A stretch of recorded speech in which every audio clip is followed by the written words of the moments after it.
Hey guys, you have to excuse me. I've just finished a workout and it wasn't that bad, honestly. It was just like 3 half miles basically at race pace, and it was pretty fun. Anyways, I did pretty well for myself. Sorry it's been a long time since I made a video. I've just been in a sourly mood lately. I've been busy. I didn't really feel like I had anything to talk about. And at the same time, I've also not been paying attention to politics whatsoever. I've been mostly watching a bunch of different channels like I normally do. So, I've mentioned this before. I will watch a lot of politics at one time, and then I'll move on to something else. Like, I'll watch a bunch of Star Trek videos, or a bunch of Star Wars videos, or a bunch of videos on Invincible, the comic, or the cartoon. Technically, I guess. Both, but whatever. And then there are other things I'll watch, like sometimes like Transformers stuff, what have you. Recently, I have been rewatching a bunch of videos from the D-pad, which I made a video on them earlier. Just a short. Are you gonna let me get over? No, this guy is not going to let me get over, despite the fact that I've been signaling for the entire last 2 minutes. Anyways, not literally, more like 20 seconds. Anyways, the D-pad. The D-pad has been around for a long time, over 15 years. They've been making Let's Plays on YouTube. And they all live in Massachusetts, and they're all leftist, I think, that appear on the channel. They have had a strict no politics policy on the channel for years. And anytime it comes up, the guy who owns the channel, his name is Rick. He has mentioned his last name several times, but I don't remember it off the top of my head. Anyways, he has mentioned, anytime politics comes up, he always shuts it down. Which I really appreciate, honestly. Back when I was younger, when I started watching them, I didn't care as much about a person's politics, because I didn't realize, politics kind of colors your reviews, your perception on the world, and how you, talk about things. But the D-pad has been so consistent on staying away from politics for the last decade and a half that I don't think that a lot of what they talk about really, is colored by their politics. Again, I really appreciate it. The weird thing about the D-pad, though, is they have been making, daily uploads for, the last 15 years. They have over 18,000 videos. Or is it 12,000 videos? Either way. But they only have 18,000 subscribers on YouTube. They just never took off for one reason or another. And their stuff is relatively high quality. Now, they'll do skits and stuff before they make a Let's Play series. But the skits are not cringe-worthy. I would say it's even a little bit better than a lot of the skits that Nostalgia Critic did, for example. Back in the day. Back before all the nonsense happened with his crew, which I've talked about at length several times already. But anyways, the D-pad is well known for making different series, where they will take an in-depth look at a single series, and then try to play through as many of the video games as possible. For example, they did the Legends Let's Play. I think that's what they actually started with. I never actually watched it, but that's when they played through all the Legend of Zelda games. I don't remember for sure if they only played through the mainline ones or if they also played the side games. But then, about 12 to 15 years ago, it's been a while. It's been a while! That's one of their in-jokes, by the way. But anyways, they made the Mega Let's Play, where they played through every single Mega Man game that they could get their hands on. Plus some fan games and some games that are like follow the Mega Man formula. Like games that borrow heavily from the style, or even just have a Mega Man character in it. Like, they played all 3 of the Marvel vs. Capcom games, which aren't that long to be fair, but then they also played Namco x Capcom. If you know anything about that, you know that's like a 100-hour game, and there's 100 characters in that game. Like 100 like playable characters in that game, and it's an RPG, like Final Fantasy Tactics, or Tank Wars, I think it's called, or Fire Emblem, for example. Kind of like that kind of game. Slightly different, but it's the kind of stuff that that's the kind of game that Namco x Capcom is. Absolutely ridiculous game. But I have gone completely off the rails here. That is not what I was going to actually talk about. I was trying to decide what I should actually talk about. Should I talk about... Oh god, I got so sidetracked I completely forgot what I was trying to talk about. Man, I was so busy singing the praises of the D-pad that I completely blanked. Anyways, for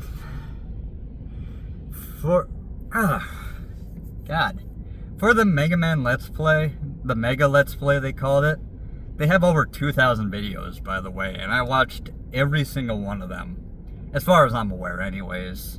There's a few that I still have to catch up on. Their Star Force 3 post-game, and there was another like 4 video series that I was trying to watch. One thing that I was going to talk about, one of the topics that I was going to go over, was the whole insanity that happened decades ago. I was going to talk about Street Fighter, because in Namco x Capcom, one of the series that they have in that game is Street Fighter. And they have Cammy, Juno, and is it Junie in that game? And then they have Ryu, Ken, Sakura. I don't remember if Karen is a Street Fighter character or not. And then they have Akuma.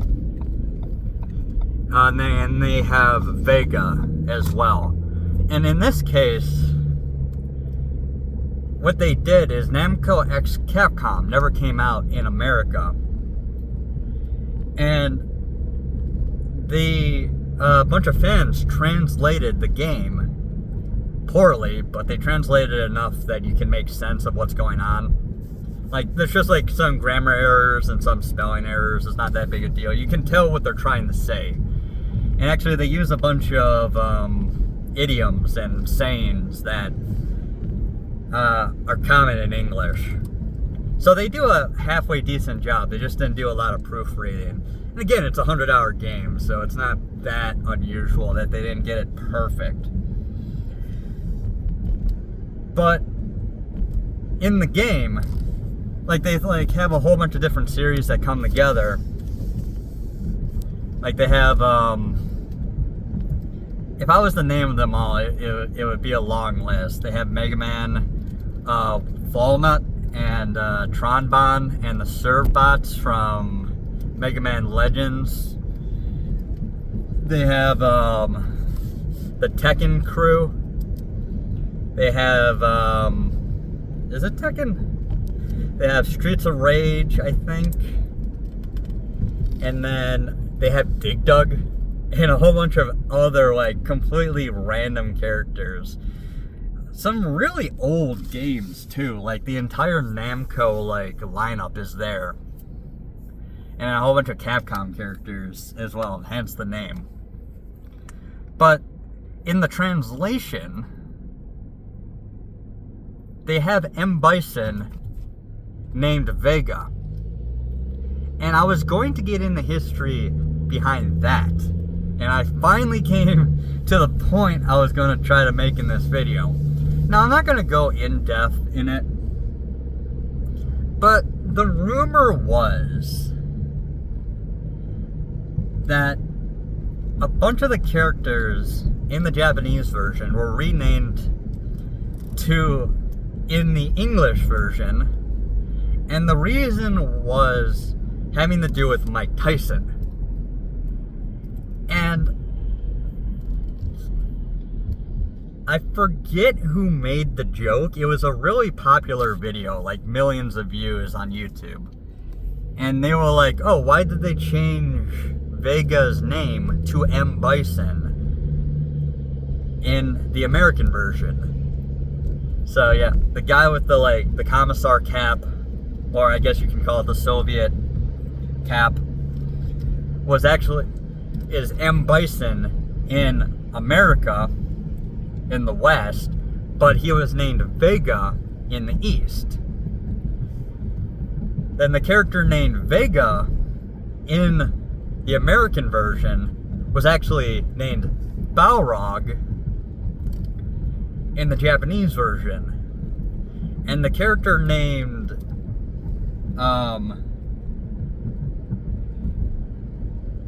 Balrog in the American version was actually M. Bison.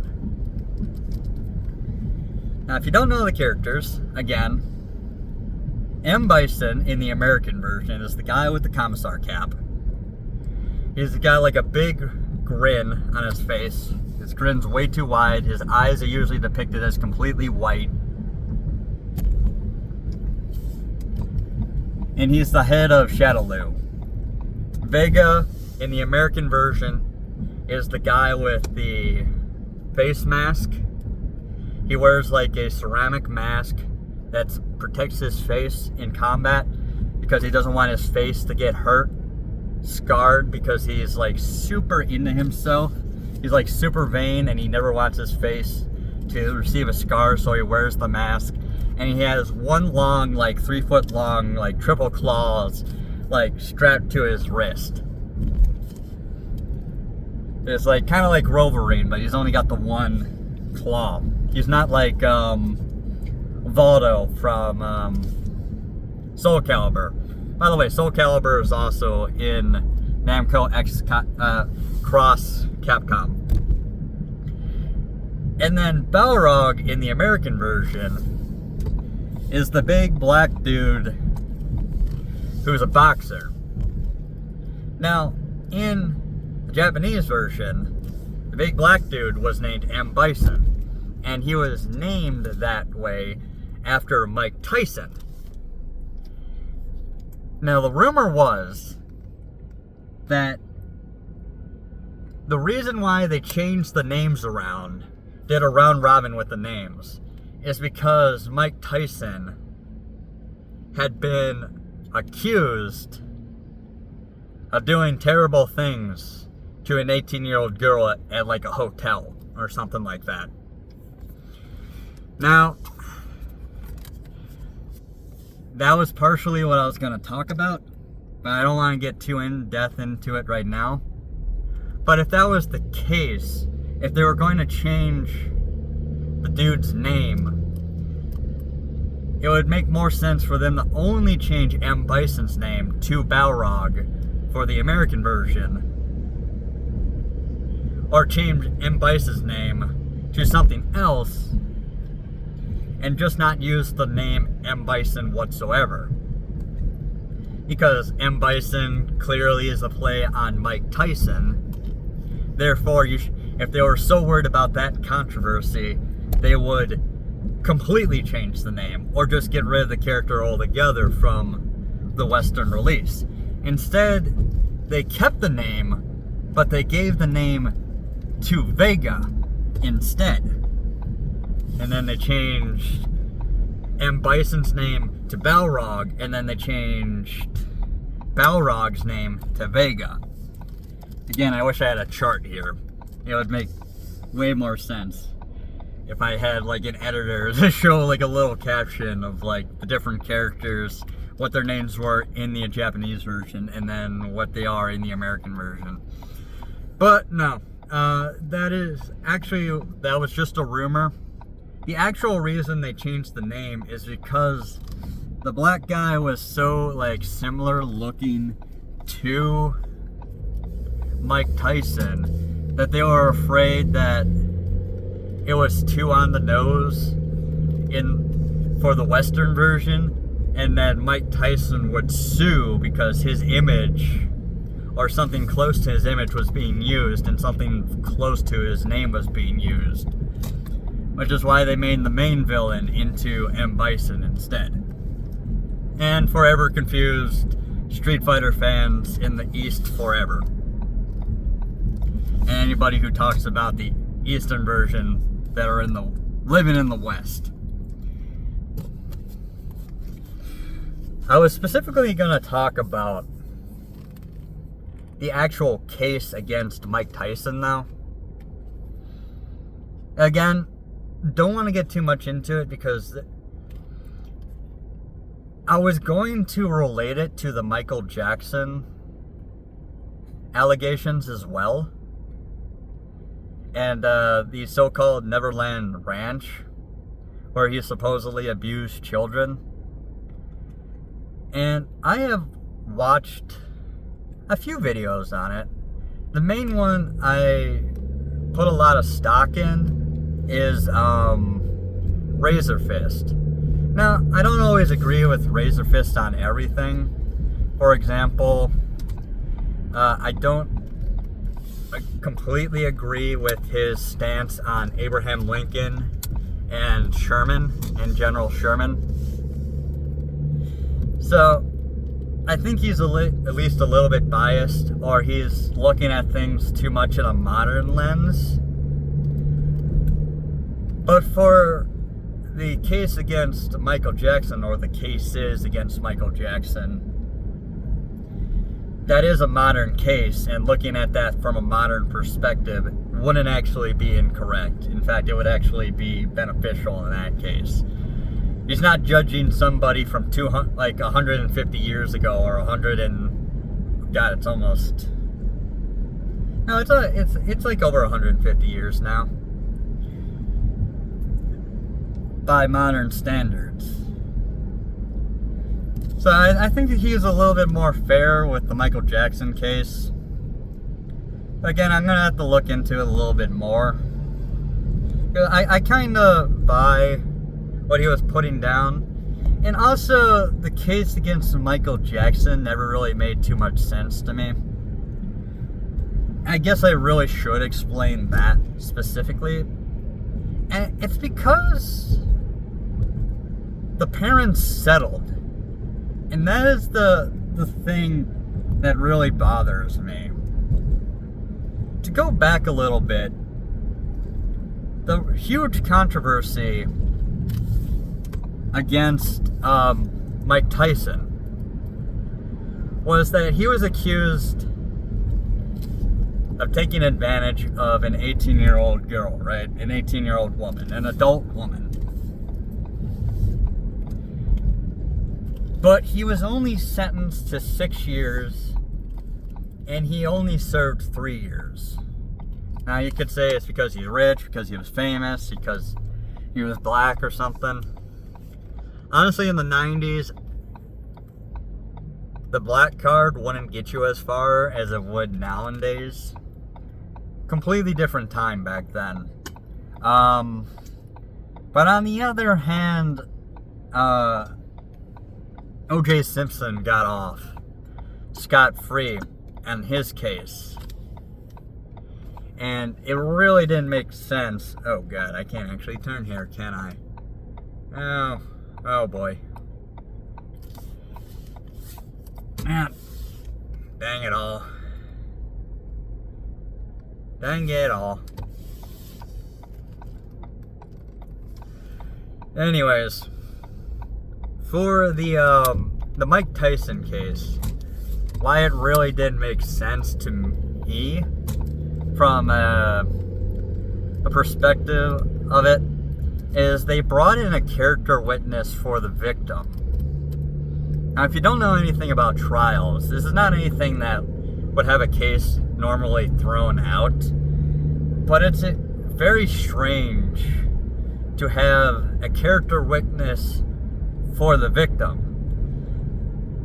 In court cases, you can have a character witness, but the character witness is usually for the perpetrator or the person accused. During the actual trial, you use the term accused, like the accused or the defense.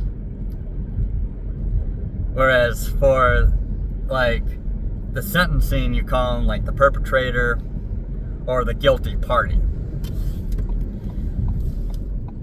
But the point of a character witness is you have somebody come in. I thought I fixed that, but it didn't fall down this time, it fell up. But for this one, you would bring in the character witness for the accused to be like, oh, well, he's a good boy, he's never done anything wrong. People kind of make fun of that because they're like, oh, he was a good boy, he never did nothing. And where he's like very obviously guilty and it's like complete BS, and they're like saying he's not, like making completely outlandish claims saying that he's not guilty when like there's 100 witnesses or anything, something crazy like that. But in the actual court case, it'll be like, hey, like, I know this guy, I know he would never do that, I know that, like, he was probably at church that time. If you ask anybody, they'll probably say that he was there, what have you. The character witness generally is not for the actual trial itself, but if it's like this guy, he volunteers, he like spends 100 hours every week volunteering, like he's always busy, he's never out, like he would never be at a location like that, like we left him, like even if there was an opportunity where he could have gone there, like he never would have done something like that kind of thing. That can be used as like circumstantial evidence, but it can't be used as a statement of fact. And that was the point that Mike Tyson's defense was making, is that they had a character witness come in for the victim and then vouch for the victim, saying that she would like never lie or anything like that. And then the jury was supposed to just take that as a fact, that this was like a good person. And the defense had like a huge problem with that. It's like, you can't take the idea that someone's a good person as a fact. That's ridiculous. Normally what a character witness would do is after a person has been found guilty, a character witness would come in and say like, well, it was really out of character, that this guy's like a really good guy, that normally he would never do anything like this, that it was like a crime of passion. It was something that like he's feeling really guilty about. He would never do it again. Like, he has done so much good for the community. He has actually been like a really good person. It's actually incredible that he's done something like this, what have you. And it's basically like you're saying like how this person has acted in the past and how it goes against the crime they committed, and asking for mercy or leniency, a lighter sentence, basically. It was just so out of the ordinary. Again, to have a character witness for the victim, because the victim should just provide testimony and then there should be facts given to the jury, and then that should all that's been taken into account. Dear Lord, dude, it is very shiny out today. I am trying to, like, block out as much of that glare as possible, and it's just very difficult today.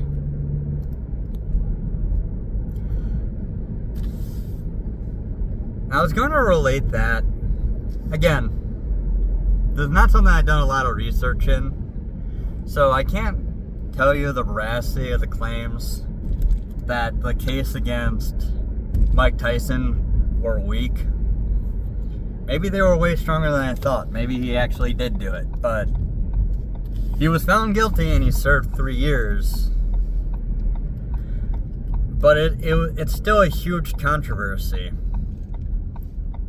And at this point, they tried to appeal it, and I don't think they can appeal it again unless they find new evidence, and there's not a lot you can do about it at this point. Unless somebody like comes out and says, oh yeah, it was totally BS, or some new fact comes out, or some new testimony. How I was going to relate that to the Michael Jackson case was, as I said before, as I hinted at before, one reason I was always very iffy about whether or not Jackson did it was the fact that the parents of the alleged victims settled the case out of court. If it was me and it was my child and my child had been abused and it was some guy who was really rich, pretty powerful, somewhat well connected, and had the opportunity to do it again, I would want him to serve a full sentence, like go to jail, maybe even serve, like get capital punishment for it, like receive actual consequences. I wouldn't want, like, say like 1% of his total wealth sent to me. Because if you ask him for, like, if you ask somebody who's worth like $100 million for like $5 million worth of damages, that's not really gonna hurt him. Like, hell, in like a year or two, if he's well invested, he could make that money back easily. And then he's just gonna go on to hurt other, like, kids. Well, in the first case against Michael Jackson, the parents settled out of court with him, and Michael Jackson would go on later to say that his defense attorneys suggested that he do that, and that he really regretted actually giving in to them and paying out the family. He thought that he should have fought it even if he was found guilty, because he's adamant that he didn't do it, and that him settling out of court made him look like he actually was guilty of it, and it brought more accusations, and it took a very long time, and it was like almost a joke. In fact, there was one actor, and I forget his name, but he was a child actor who worked with Michael Jackson, and he would go on like late night shows, on interviews, and they would like laugh about it, and they would joke about it, and they would ask him like, hey, did he ever like do anything to you? And they're, again, in a joking manner, like making fun of it, did he ever do anything to you? And every single time he was asked, he was like, oh, no, that never happened. He's always totally kind, wonderful, absolutely great man. Like, he'd never done anything to me. I don't know, like, if he did it or not, but no, he never mistreated me personally. And this was like a relatively famous actor. As time went on, though, he became less and less famous, and he seemed to, like, become less and less popular, like, getting less and less jobs. He suffered the fate a lot of child actors did, where he got jobs as a kid, but then as he got older, he wasn't as talented. He wasn't, like, a talented individual, so he just stopped getting jobs for one reason or another. And then, overnight, almost, his story, like, flipped. Like, he would laugh about it, he would joke about it, he would, like, make fun of the idea, he would, like, defend Michael Jackson, swear up and down that Michael Jackson was a good guy, and he never seemed to be in, like, distress, he never seemed to, like, lie. If you actually watch the clips, and you know anything about psychology, if you analyze him, it doesn't actually seem like he's feeling, like, pressured or anything to defend Michael Jackson. But then, one day he goes on, like, a talk show, and he's, like, crying about it, and he's freaking out, and then he's like, yeah, he did do it, he did abuse me, it was horrible, it was, like, the worst thing that ever happened to me. And it was, like, a complete 180, and, like, really over the top. And I think his excuse even was that he suppressed it, it did happen, but he completely forgot about it. Like, and if you know anything about psychology, the idea of suppression and, like, forgetting a traumatic event or pretending it never happened was a really popular idea, like, 100 years ago. Like, back during, like, the Sigmund Freud days, they would, like, a huge idea back then was the idea of the subconscious, including, like, the collective subconscious, which is a little bit of a nuts theory because it's basically the idea that we're all secretly psychic individuals and that we all have, like, this secret, like, underlying consciousness that, like, controls, like, all our emotions and instincts. Which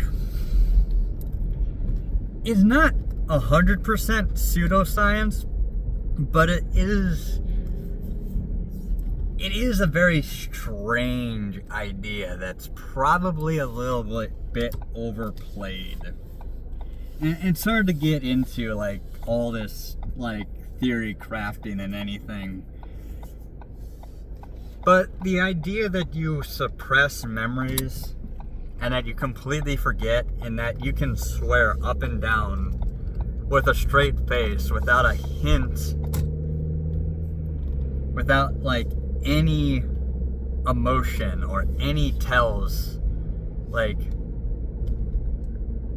normally if you tell a lie, there's something on your face that indicates that you're lying. The idea that you suppress a memory so thoroughly that you have no facial or speech indicators that indicate that you're lying is basically impossible.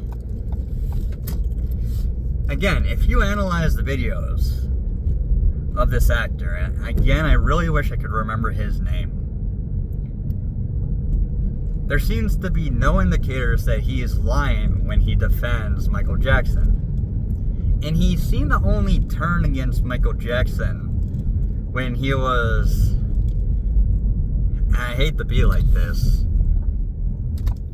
because I would have to double check, make sure that I'm not, like, slandering this guy. But again, his popularity had waned. He hadn't been in anything in a while. I'm not sure if he was suffering from financial difficulties, but it is kind of convenient that at a point where he was, like, almost completely forgotten by the public, that he comes out with this sob story that he actually was abused by Jackson, even though he was a relatively famous child actor. And if he had come out against Jackson immediately when he was asked, and again, he was adult when he was actually, when people started to ask him about this stuff, that he would have been believed, like, immediately. Like, when he was first asked about this stuff, he was famous, he was rich, he was connected. If he had come out against Jackson, whose reputation was already in the gutter, everyone would have believed him. But the fact that he came out years later, after doubts started to set in with the public, is kind of suspicious, especially with how over the top he is. Especially since his excuse is that he, not that he was afraid, but that he, like, completely suppressed the memories of it. Which, again, is kind of a pseudoscience kind of idea. Again, I'm not saying that somebody can't suppress something. Like, I remember, not like a traumatic event, but I remember watching some episodes of a cartoon called Reboot. And again, I'm not comparing this to trauma or like a crime that was committed. I'm saying, like, this show Reboot was so strange to me that it gave me, like, dreams. And I only watched like an episode or two, and it was such a bizarre show that for years, I thought it was just a dream I had. I didn't think it was an actual show that I watched. Only to find out later that no, that was a real, actual thing that I actually did watch. It wasn't something that I just imagined. Like, I was so young when I saw that show, and it was so bizarre that I was just like, oh, that was a strange dream I had, only to be surprised like a decade later. I can imagine with a really traumatic event that somebody will just like, oh, I just daydreamed that, or maybe it was just a nightmare I had. Maybe that wasn't actually real. I don't know. But there's a lot of evidence to suggest that, you know, Michael Jackson didn't actually abuse a bunch of kids. And again, go watch Razor Fist's video on it. I kind of wish I remember the second subject I was going to talk about, but this video has been going on for like 40 minutes already. I can't, for the life of me, actually remember what I was going to talk about. The second thing I was going to talk about. I started to talk about the D-pad, and I started to talk about the Michael Jackson and the Mike Tyson case. I want to say there was something else that I just can't remember. I'm going to leave it there. If I think about it, I'll make like a short or something. Something way less long than this. I'm just kind of rambling right now. So I'll leave it there. That's it, guys. Bye.